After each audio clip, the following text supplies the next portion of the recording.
Okay, as a continuation of the last video, I really want to talk on coming back to God. And the reason I know that you're watching this video, once again, if you came and you watched the first video, and then you came to the second video and you're really looking for more, you're on the right track, you're doing the right thing, and you will return to God. And I promise you, this year is going to be your year. Just because we've gone through so much of the year already doesn't mean that your goals are invalid or that you have already failed, because you haven't. You have no idea what can happen in just a month to 3. You've no idea. So with that being said, I want to talk about the way you may be feeling right now. Okay, I know exactly how it feels to be away from God. I've been away from God. Like I said, if you watched the last video, you understand that very well. If you haven't watched it yet, then go back. This is a series I'll be creating, basically helping you and guiding you to go back to God, how to return to Him, how to feel like you are one with Him once more. So right now, you probably feel alone. And then there's a couple other feelings, right? You might feel desperate. You might feel confused. You might feel like your life lacks meaning or purpose. And it doesn't matter what you're doing, whether you have a good job and you're set up, doesn't matter if you're making lots of money, doesn't matter if you've got the love of your life. If you're not right with God, you're not going to feel right with life. And that's the truth. So with this video, I have a couple things that I want to talk about, some expectations as well. I expect that you guys are going to be active learners, active listeners. I'm going to invite you guys to do something in this video. And if you cannot follow through with it, then I'm not really sure how well I can help you, and you're gonna have to find another way. Okay, but I wanna start by saying this. If you do not own one of these, a journal, you're not gonna make it. Okay, this video is more about the self-reflective side of coming back to God, because if you are trying to return back to your Father in heaven, you have to look within yourself first and really dig deep and uncover some of those hidden fears or those limiting beliefs, the sins that you've been hiding from the rest of the world. You really got to dig into yourself. And the best way to acquire a shovel is acquire a journal. So this is my book for 2025. The journal I started in 2025 strictly for the purpose of self-improvement. I felt that at the beginning of this year that I had lost a habit that was honestly inflecting my entire life. Here are the 2 books that I started within the years of 2019 to 2021. These books covered all of that time and some of my most vulnerable moments, some of my hardest days, some of my best days, some of the most powerful things that I've learned, and some of my most powerful studies. These books have everything that was going through my head at those times. So let's get into this. Self-reflection. It requires a couple of different things. Number 1, it requires that you remove distractions, because a lot of the times we say something like this: I really want to journal, or I really want to do this or work on this, or I wish I could go on walks, or I wish I could read the scriptures, but I just can't find enough time in my day. And I think the reason you can't find enough time in your day is for the same reason I think we all know. It's that you are distracted by things like social media. Maybe you're scrolling, maybe you're watching YouTube, maybe you're binge watching that TV show on Netflix. Maybe, just maybe, you're spending too much time doing things that are wasting time. And the obvious truth is that's what it is, really. We're doing things, after work and everything like that, we should have time. We should be able to make time, right? And say it's like you want to spend more time with your spouse, right? Because I'm married as well. I come back to work and I usually want to hang out with her. Well, I have a wife that also wants to work on goals with me. So we do these things together in our own ways. We have time set apart to educate ourselves and to grow nearer to God and to come to know ourselves better. So you can't say that you have no time, because we all have time. We all have so much time and we don't even know what to do with it. That's why we scroll and we waste so much time. Another thing you have to keep in mind, maybe you're playing too many video games, right? Avoiding the achievements that you can make in real life while focusing on the achievements that you're making in a virtual world. And I'm not saying that video games or music or scrolling are all bad, because I don't necessarily believe that those things are all negative for you. I think they're roadblocks in your journey to success, but I don't think they're bad for you. I would encourage you guys that if you feel like doing something, pick a day and just let yourself do everything that you want to do. Do everything that you feel like doing, right? This will help you to come to know yourself pretty well, and in the worst way possible. Because by the end of that day, you are going to feel sick, you are going to feel miserable, and you're going to feel like you've wasted your whole entire day. Once we do that, we now have the application to then prevent these negative things from happening in our lives again. We now know, and we have hardwired our brain to understand how we can become more effective. When you see the negative results, to the things that you were doing, you now have a reason to quit. So then what do you do next? You pick up a journal, and I invite you guys, if you don't have a book, if you haven't seen any of my videos before, go and buy a journal, because the journal is the most effective self-improvement tool that the world has ever known. It is also the best spiritual tool the world has ever known. If you want to know yourself, which I feel like arguably 95% of us at least do not really know ourselves, then buy a journal, buy a book, and get working in it. Work on it every day, write in it every day, even if it's just like a quick thought. This is 2019, the first book I wrote. You can see that first page is pretty empty, and then all of a sudden it starts to fill up. The first time I'd ever actually experimented with journaling. I didn't think I could, but I had a lot of time on my hands while I was serving a mission, and so that's what I started doing. Took lots of notes, I educated myself, I had questions for myself that I had to answer, so I wrote them down, I sketched, I doodled, I wrote all sorts of things. And also, as I was teaching, I used this as a tool to teach people. I used this for work. I made metaphors, I made lessons for myself, I just sketched, I doodled, I did everything I possibly could. And then on my most vulnerable days, the hardest days, I wrote in this book, and I conversed with the Lord via pen and paper. Every single page in this book is filled, all the way to the very end. Even the last board is filled. The second book, I learned a lot about journaling. I developed a lot of techniques and habits, and I started getting a lot more creative. You can already see a lot of colors, lots of graphs, lots of sketches, lots of scribbles, lots of quotes, lots of everything. I have lots of every single thing that you could possibly think about in this book. I was learning a lot about myself. You can see how I was developing as a person, and honestly, I was at an all-time high. Didn't mean I didn't have hard days, and I would also write those things down. I'd write about the many difficult things I was facing. I made things to track my progress and my growth and my falls. So many people found this, and they were like, this is so impactful, this is so powerful. Now, if you don't have a journal, then one thing you can do, and I honestly recommend that you pair up the both of these things, is you just get out and you walk for 10 to 15 minutes a day. 30 minutes is the best, but 10 to 15 minutes, if you don't have time for anything else, just go out and walk. It's another really great way to get to know yourself. Don't have your phone on, don't do anything like that. Just allow time for silence, because we don't have enough silence in our day. Allot time for silence, allot time for reflection. Those are probably one of the most important things that we can do, especially if you're trying to become successful in business, anything like that. You have to allot time for yourself to get to know yourself. Here's this year's book. So much, okay? So much, you get the point. You get the point. I've written this every single day almost. Doesn't mean I've had my bad days where I miss or I forget, but look at all this. You can use a book to change your life.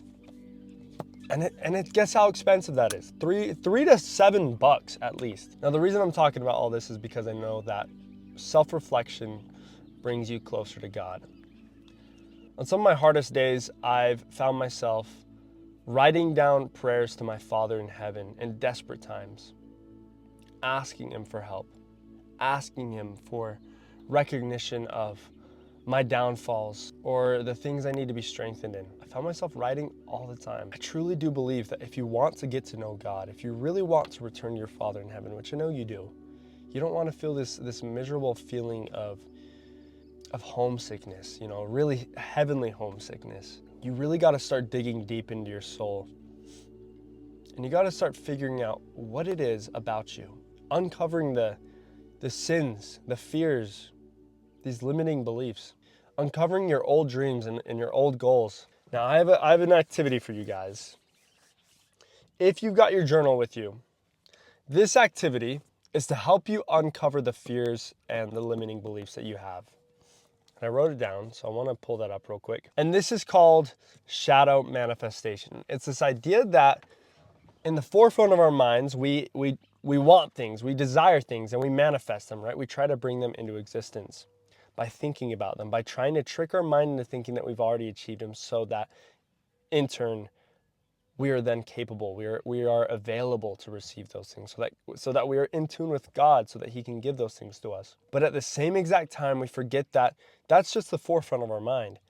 But in the back of our mind, our subconscious mind, That's where we hide our fears and the darkest feelings. So if you're trying to overcome like addiction or challenge in your life, like you want to build a business, and if you're trying to overcome those things, then you got to start uncovering the things that are holding you back. Because subconsciously, whether you believe it or not, you have fears. You've got things within your shadow, which is what we're going to call the subconscious mind, or as it's been mentioned.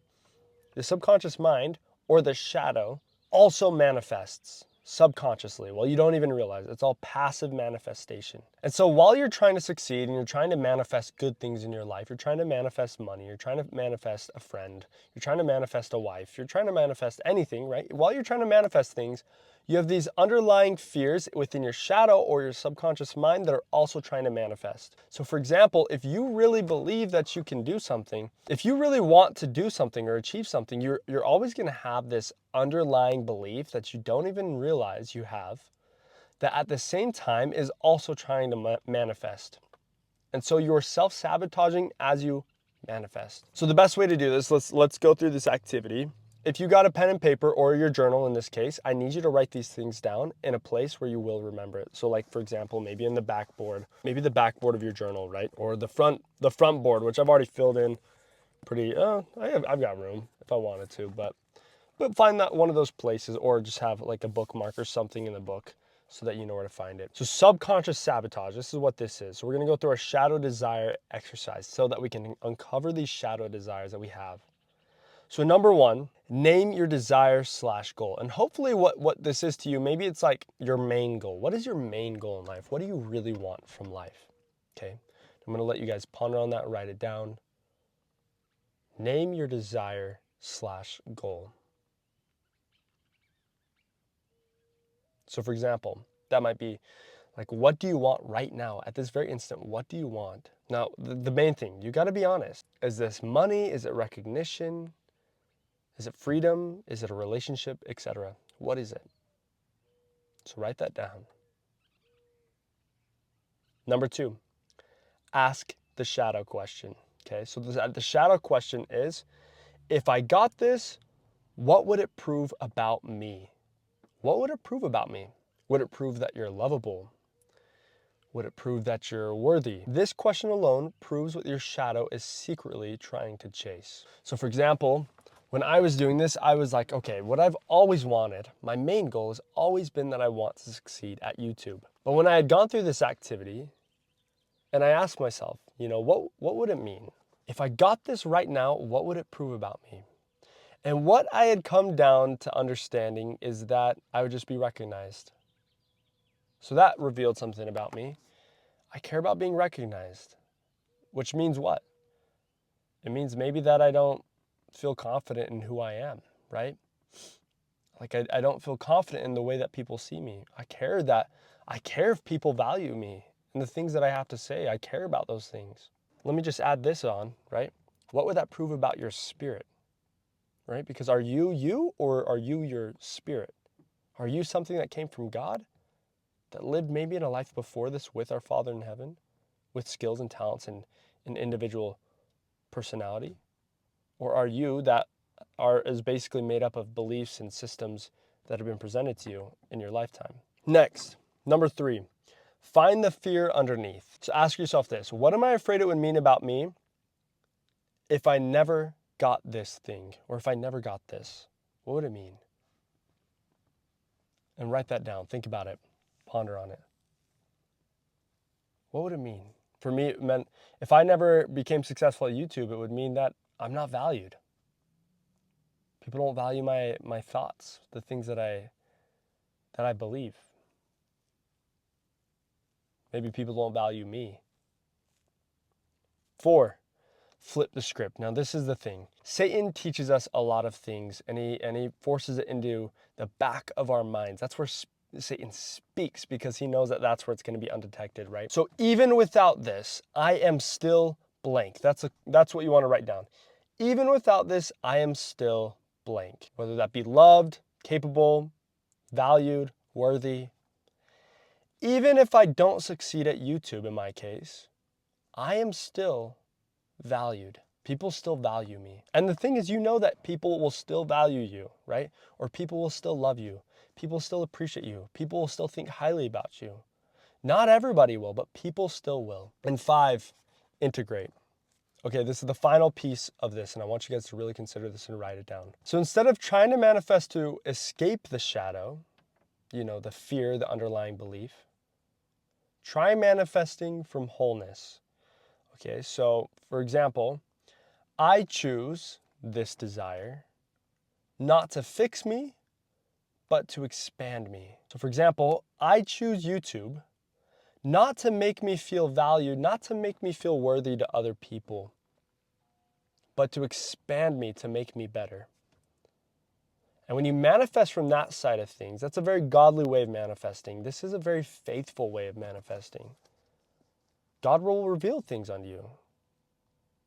By digging up these underlying fears and these limiting beliefs that come from Satan, you now have the capacity and the capability to return back to God and your spiritual self that you've left behind. You are way too dang hard on yourself. You are way too dang hard on yourself. And I know this because I've been hard on myself. I've put myself through the world of pain because of all the mistakes that I've made. I've put myself through so much pain.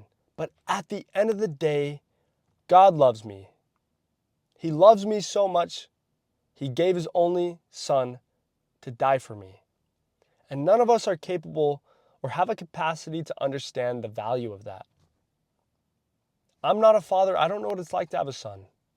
I don't know how much I have the capacity to love because I haven't had a child or a son or a daughter. That means everything to me.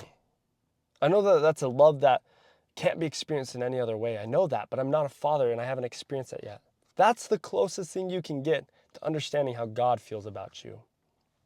That's the closest thing you can get.